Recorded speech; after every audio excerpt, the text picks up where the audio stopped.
డివేట్ అవ్వకుండా మాట్లాడిస్తారు. ఇక్కడ విజయ్ కుమార్ గారు ఏపీపీఎస్సీని నిర్వహించినప్పుడు జగన్మోహన్ రెడ్డి ప్రభుత్వంలో 28 ఏప్రిల్ 21న డిజిటల్ వాల్యుయేషన్ చేస్తే 326 మంది క్వాలిఫై అయ్యారని చెబితే వెంటనే కోర్టుకు వెళ్ళారు అభ్యర్థులు.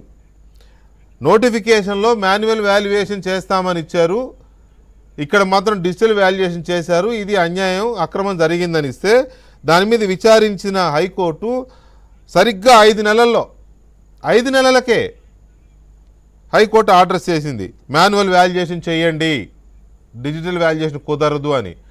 వేరే ఇక్కడికి వచ్చేసరికి డిఎస్సి ఎగ్జామ్ అయిపోయి 1 ఇయర్ అవుతుంది దగ్గర అభ్యర్థులు ఎవరు కోర్టుకి వెళ్ళలేదు. వీళ్ళు 2 నెలల క్రితం మొదలెట్టి నానా యాగీ చేస్తూ ఉన్నారు కదా. ఏపీపీఎస్సీని కౌంటర్ పార్ట్గా మీరు ఇప్పుడు ముందుకు తీసుకొచ్చి జగన్మోహన్ రెడ్డి పార్టీని కానీ ఆనాటి ప్రభుత్వ అక్రమాలను కానీ ఎలా ఎండగట్టబోతున్నారు? సార్, ఏపీపీఎస్ అనేది గ్రూప్ 1 అధికారులని చేసే, అంటే కాబోయే చాలామంది అట్లీస్ట్ 60% మంది ఐఏఎస్ ఆఫీసర్ అవుతారు. They will head the departments. Group 1 ఉంటే కూడా వాళ్ళు కీలకమైన డిపార్ట్మెంట్ హెడ్స్గా వస్తారు. అట్లాంటి వాళ్ళందరినీ తన వాళ్ళగా పెట్టుకోవాలనే దురుద్దేశంతో తనకు బాగా క్లోజ్గా ఉన్న వాళ్ళిద్దరూ, ఒకరిని ఐఏఎస్ ఆఫీసరు, ఇంకొక ఆయన ఐపీఎస్ ఆఫీసరు. ఒక ఆయనతో ఫస్ట్ పార్ట్ అంతా నడిపించారు, రెండో ఆయనతో ఐపీఎస్. ఆయన ఇద్దరికి, ఒక ఆయన ఐఏఎస్ ఇంకొక ఆయన ఐపీఎస్, కోర్టుకు కూడా అబద్ధాలు చెప్పిన వ్యక్తులు వీళ్ళని ఏమనాలి? ఇందాక మీరు నేను భాష మార్చుకోవాలన్నారు కదా, ఏమనాలి చెప్పండి? ఇద్దరు ఐఏఎస్ ఐపీఎస్ ఆఫీసులు వాళ్ళు ఏమని కరెక్టే. అవును వెంకటకృష్ణ, బాధేస్తుంది. ఇప్పుడు ఏమని వాళ్ళు దాని డిఓపిటీ దగ్గర ప్రమాణం చేశారో మనకు తెలియదు, కానీ ఈ గౌతమ్ సవాంగ్ అనే వ్యక్తి అమితమైన క్లోజు. మాజీ ముఖ్యమంత్రి గారిని రాళ్ళేసి కొడుతుంటే వాళ్ళ మనోభావాలు దెబ్బతిన్నాయి కాబట్టి నేనేం చేయను, గార్లు కాస్తాను అక్కడ నిల్చోనని చెప్పిన డీజీపీ. అట్లాంటి డీజీపీని తీసుకెళ్ళి గ్రూప్ 1 అధికారులని ఎంపిక చేసి ఏపీపీఎస్సీకి పెట్టాం.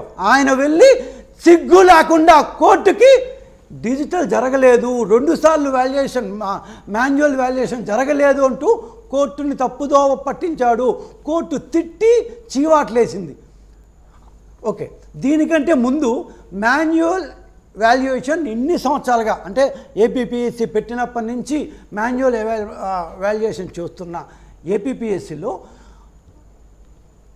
మే 2019 తర్వాత 2020 డిసెంబర్లో పెట్టి 2020 అంటే 2 సంవత్సరాల పాటు ఏం చేశారబ్బా? 2 సంవత్సరాల పాటు జగన్మోహన్ రెడ్డి గారు దాని మధ్యలో ఎంతమంది సెక్రటరీలు వచ్చి నాకు తెలియదు, కానీ ఈయన ఈ సోకాల్ పిఎస్ఆర్ ఆంజనేయులు గారు ఏం చేశారు 2 సంవత్సరాల పాటు? ఇప్పుడు దాన్ని ఏమంటారు, మే 2019లో ఫిలిమ్స్ అయిపోయిన తర్వాత 2020 డిసెంబర్ 1.5 ఇయర్ పాటు జరిగింది. ఆ తర్వాత 6 నెలలకు పెట్టారు. సరే, in what way PSR Anjaneyulu అందుకే జైల్లో ఉండొచ్చాడు, ఊరికే రాలా. సిగ్గు శరం లేని వ్యక్తి జైల్లో ఉండొచ్చారు. ఏ విధంగా ఇంతమంది రాబోయే కాలంలో రాష్ట్రాన్ని పరిపాలించే వ్యక్తులు ఎంపికలో డిజిటల్ వాల్యుయేషన్ ఎలా చేస్తాడు? తప్పు కదా. ఒక ఐఏఎస్ ఆఫీసర్గా ఉండి, సీనియర్ మోస్ట్ ఐఏఎస్ ఆఫీసర్గా ఉండి ఆ మాత్రం బుర్ర లేదా? సారీ, ఐపీఎస్ ఆఫీసర్గా ఉండి ఆ మాత్రం బుర్ర లేదా? బుర్రలాగా కాదు, తెలిసి షరీక్ అయిపోయారు, కలిసిపోయారు. మనోళ్ళని రిక్రూట్ చేసుకున్నాం అనుకున్నారు. ఇప్పుడు వచ్చిన వాళ్ళ కోపం రావచ్చేమో. నేను కాదని, నేను కోర్టే చెప్పింది, మేము జడ్జిమెంట్ ఇచ్చేదాకా it all depends upon the judgement we given. This man Anjaneyulu ఏ బేసిస్ మీద సొంతంగా, అంటే ఆ సిట్టు చెప్పిన ప్రకారం అయితే అక్కడ ఉండే వాళ్ళందరూ, ఏపీపీసీలో ఉండే వాళ్ళందరూ చెప్పినా కూడా వాళ్ళందరినీ కాదని ఖాతరు చేయకుండా మీరు చెప్పేట్టు ఆయన మసూదన్ రావుకి చెందిన కామ్సైన్ అనే కంపెనీకి ఇచ్చి డిజిటల్ వాల్యుయేషన్ ఎలా చేయిస్తాడు? As it not against the rules. 2.5 సంవత్సరాల పాటు ఇదంతా జగన్మోహన్ రెడ్డి గారికి తెలియకుండా జరిగిందా? లేనే లేదు. Mister Jaganmohan Reddy is in the know of the things. స్పష్టంగా ఆయనకు అన్నీ తెలుసు. అంత ధైర్యం అప్పట్లో లేదు. ఆయన అందరినీ కాళ్ళ కింద పెట్టి నొక్కే మనిషి జగన్మోహన్ రెడ్డి. అంత లెవెల్లో పిఎస్ఆర్ ఆంజనేయులు ఒక బ్రాహ్మణ ఆయన చేసుకుంటూ పోతుంటే ఈయనకు అమ్ముంటాడా? పిచ్చి మాటలు అవన్నీ. జగన్మోహన్ రెడ్డి చెప్పి తన చేత తన కొరకు తన వాళ్ళ కోసం తన కోసం అన్నీ మార్చాడు. చివరికి ఎలా వాల్యుయేషన్ చేయాలో కూడా మార్చేశారు. సరే అందరూ కోట్లు వేశారు. 62% మీరు ఇందా చెప్పారే 202 నుంచి 310కి 62% తేడా. 1-2% వస్తే 2-1 అటు ఇటు అనుకోవచ్చు. 62% ప్లస్ సీక్రెట్గా ఇంకొక ఏంటి అసలు ఇది ఏం జరిగింది? ఇవన్నీ జగన్మోహన్ రెడ్డి తెలియకుండా జరిగిందా? ఇవంతా మేము బయట పెట్టడానికి మాకు కూడా చాలా కాలం పట్టింది. ఎందుకంటే దొంగతనంగా సీక్రెట్గా మూడోసారి ఎవరన్నా 3 సార్లు చేస్తారబ్బా. 3 సార్లు వాల్యుయేషన్ చేస్తారా? 2 సార్లు మాన్యువల్గా, ఒకసారి డిజిటల్తో. ఇవంతా కోర్ట్ అన్నప్పుడు మిస్టర్ గౌతమ్ సవాంగ్ ఆయన A1గా ఉన్నాడు. ఏపీపీఎస్సి చైర్మన్కి ప్రోటోకాల్ ఉంటుంది, ఆయన తీయలేము. ఆయన తీయాలంటే పార్లమెంటులో చట్టం చేయాలి. పార్లమెంట్లో 2/3 ఇది ఉంటే కానీ పెట్టయితే ఈ డీలిమిటేషన్ బిల్లు లెవెల్లో 2/3 వస్తే కానీ ఏపీపీఎస్సి అట్లాంటి వ్యక్తి సిగ్గు లేకుండా కూటమి ప్రభుత్వం రాగానే రాజీనామా చేసి పారిపోయాడంటే you can know what he has done. అంత యదోపలు చేశాడు కాబట్టే గవర్నమెంట్ రాగానే పారిపోయాడు. లేకపోతే 3 సంవత్సరాల పాటు ఇంకా ఆయనకు ఉండగానే ఆయన వాళ్ళ దేశం వెళ్ళిపోయాడు నార్త్ ఈస్ట్కి. హీ వాజ్ అ వెరీ ఏమంటారు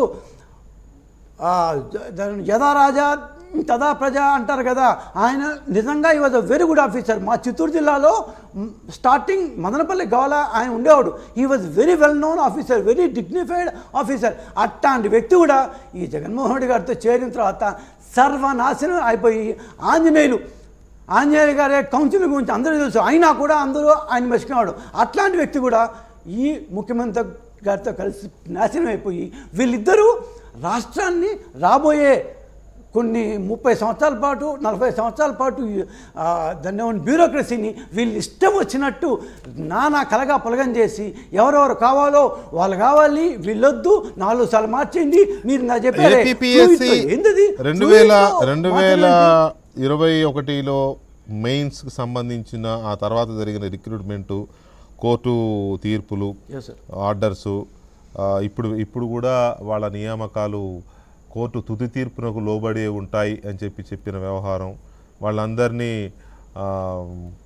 నాన్ ప్రయారిటీ అప్రధాన్య పోస్టుల్లో ఉంచమని చెప్పడం, ఎందుకంటే ఆల్రెడీ పోస్టింగ్లు ఇచ్చారు కాబట్టి అప్రధాన్య పోస్టుల్లో పెట్టమని చెప్పడం, ఇదంతా చూస్తున్నప్పుడు అక్కడ తప్పు జరిగింది కాబట్టి వాళ్ళు తప్పు చేశారు కాబట్టి అక్కడ వాళ్ళకి నష్టం జరిగింది కాబట్టి ఇప్పుడు డిఎస్సిలో కూడా నిజాయితీగా సెలెక్ట్ అయిన టీచర్లను కూడా అలాగే సాధించాలి, వేధించాలి అనేది వీళ్ళ శాడిజమా అనేది ఒక పాయింట్. ఒక్క నిమిషం విజయ్, ఒక పాయింట్.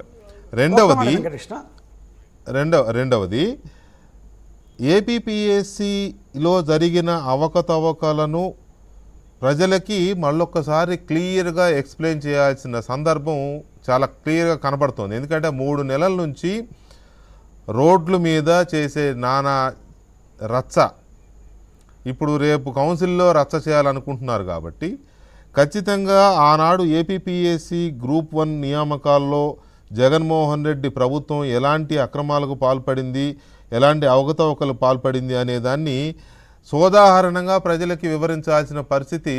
అది కూడా సోదాహరణంగా అంటే అకాడమిక్గా కాదు, ఆకట్టుకునే విధంగా చెప్పాలి ప్రజలకి వాళ్ళు ఏం చేశారు. ఏదో ఉత్తుత్తి మాటలు చెప్తానో లేకపోతే స్పీచ్లు కాదు, ఆకట్టుకునే విధంగా అయ్య బాబోయ్ ఇంత దారుణంగా చేశారా అని ఆకట్టుకునే విధంగా చెప్పాల్సిన అవసరం ఉంది. చిన్న బ్రేక్ తర్వాత దాని గురించి మాట్లాడదాం.